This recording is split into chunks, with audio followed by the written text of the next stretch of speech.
कभी कभी होती है। मैं बुद्ध की मजबूरी सोच के परेशान होता हूँ कई बार, और फिर मैं सोचता हूँ कि काश ये यशोधरा जैसा व्यक्तित्व सबका होता। बुद्ध की रियल कहानी क्या है शायद किसी को नहीं पता। मैं जिस कहानी की बात कर रहा हूँ, मैथिली शरण गुप्त नाम के एक बड़े प्रसिद्ध कवि ने यशोधरा नाम की पुस्तक में वो कहानी लिखी है, भूमिका में जिक्र किया। बुद्ध बचपन से ही थोड़े से वैरागी किस्म के व्यक्ति थे। उनकी कुंडली देखे एक ज्योतिषी ने बताया भी था। माता पिता बहुत परेशान थे, शुद्धोदन उनके पिता का नाम था। माता पिता ने बहुत कोशिश की कि इस बच्चे का मन विरक्त न हो। अच्छा महल बनवाया, सारी सुविधाएं दी।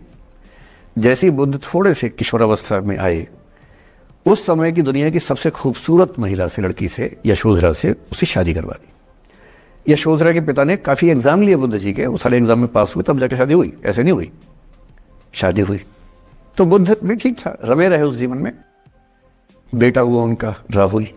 अब बुद्ध की विरक्ति का भाव बढ़ता जा रहा था। 29 साल की उम्र के आसपास ऐसा हुआ कि उन्होंने एक मृत व्यक्ति को देख लिया, एक बूढ़े को देखा, एक भिखारी को देखा, एक बीमार को देखा। विरक्त हो गए और उनका मन हुआ घर छोड़ दूं, ज्ञान की खोज में चला जाऊं। अब ज्ञान की खोज में जाएं, उनको पता है कि भाई मेरी पत्नी भी है, मेरा बेटा भी है, राज्य भी है, कैसे छोड़ दूं? छोड़ना जरूरी है। अंदर की आवाज है कि छोड़ो, तुम इस चीज के नहीं बने हो, तुम्हारा स्वधर्म कुछ और है। बाहर की जिम्मेदारी है कि छोड़ नहीं सकते। मैं अनुमान करता हूं कि बुद्ध ने शायद अपने पिताजी से कहा हो कभी कि पिताजी मैं बहुत परेशान हूं, छोड़ना चाहता हूं। तो पिता ने समझा बुझा के मना किया होगा कि बेटा शोभा नहीं देता, ऐसा मत करो। हो सकता है पत्नी से भी बात की हो, पत्नी ने भी कहा हो कि ये क्या बात हुई, हम सबका जीवन तुम पे टिका है, बच्चा अभी बिस्तर से भी नहीं उतरा है, अभी तो चलना भी नहीं शुरू किया है, तुम ऐसी बात कर रहे हो। इसका जिक्र नहीं मिलता इतिहास में कि ये बात हुई कि नहीं हुई। और एक दिन बुद्ध ने तय किया और वो आधी रात को पत्नी और बेटे को सोता हुआ छोड़ के चले गए। इसको बौद्ध परंपरा में महाभिनिष्क्रमण कहते हैं, बुद्ध का अपने घर से निकल जाना। अब बुद्ध चले गए, लेकिन मैथिली शरण गुप्त यशोधरा के पर्सपेक्टिव से बुद्ध को देख रहे हैं। यशोधरा बहुत परेशान है, भाई पति चला गया है, बच्चे का पिता चला गया, मजाक छोड़ना है। राजा परेशान है कि उनका उत्तराधिकारी चला गया है।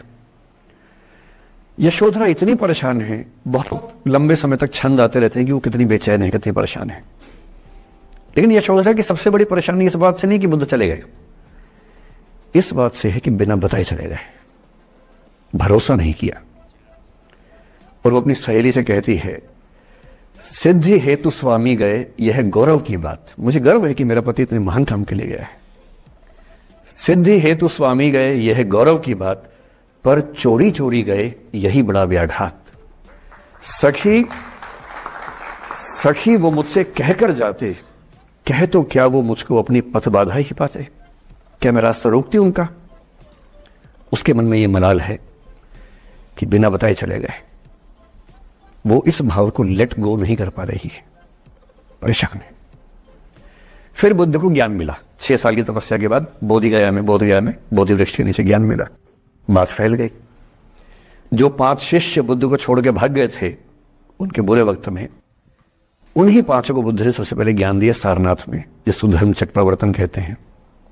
बुद्ध की ख्याति बढ़ने लगी। शुद्धोदन ने बुद्ध के पास, अपने बेटे के पास कई लोगों को भेजा ये कहने के लिए कि भाई यहां भी तो आओ, हमसे भी तो मिलो।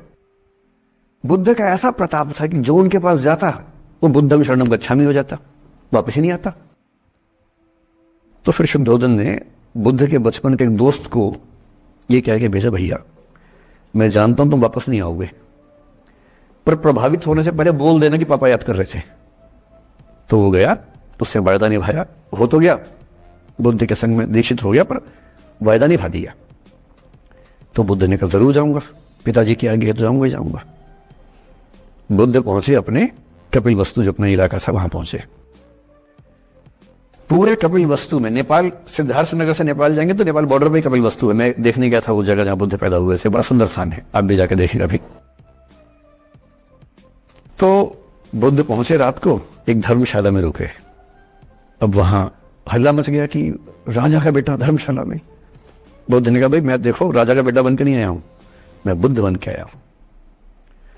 सुबह उठ के भिक्षा मांगने लग गए उस इलाके में, अपने ही पिता के राज्य में। पिता ने सिर पीट लिया कि भाई क्या कर रहे हैं। फिर बुद्ध ने सूचना भिजवाई कि मैं बुद्ध हूं, बेटा हूं संयोग से, ठीक है, मैं आ रहा हूं मिलने के लिए, पर मैं बुद्ध होके आया हूं, मेरी चर्या है, नियम है, मैं भिक्षा से ही जीवन जीता हूं अपना। ठीक है, पिताजी ने कहा चल कोई बात नहीं। फिर बुद्ध गए पिता से मिलने, पिता से मिले, सबसे मिले, भरी सभा में, लेकिन यशोधरा नहीं आई मिलने के लिए, लेट गो नहीं कर पा रहे थे। उसके मन में दर्द था, छुप के क्यों गया, बता के जाता।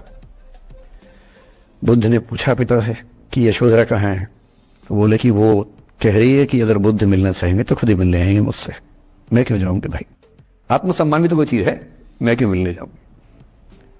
तो बुद्ध मिलने गए। सोचिए कमरे में यशोधरा बैठी है, राहुल साथ में। अब राहुल थोड़ा सा बड़ा हो गया है, 6-7 साल का है। बुद्ध गए हैं। अब आपके मन में आ रहा है कि बुद्ध वहां जाके बोलेंगे सॉरी मैंने गलत किया, I hurt you, I really feel sorry. Buddha है वो बुद्ध, वहां जाके क्या बोल रहे पता है, भिक्षाम देहि, भिक्षा दो। और यशोधरा कितनी महान महिला रही होगी, उसने अपने बेटे का हाथ बाप के हाथ में दे दिया। लेट गो का इससे महान उदाहरण दुनिया के इतिहास में नहीं है कि चलो आखिर तुमने आके झुक के कुछ मांगा तो सही। उसकी जितनी ईगो थी, अहंकार था, सब विगलित हो गया। और जो औरत परेशान थी कि मुझसे बिना बताया गया, उसने अपने बेटे को दे दिया कि इसको लेके जाओ, क्योंकि मैं जानती हूं कि तुम महान काम कर रहे हो, और तुम महान काम कर रहे हो तो मैं क्यों बीच में आऊंगी भाई। मेरा पति महान काम कर रहा है तो मुझे खुशी होनी चाहिए, और तुम्हारी उस खुशी में मैं क्यों पीछे हटूं। बस मुझे भरोसे में लेके जाते तो और खुश होती।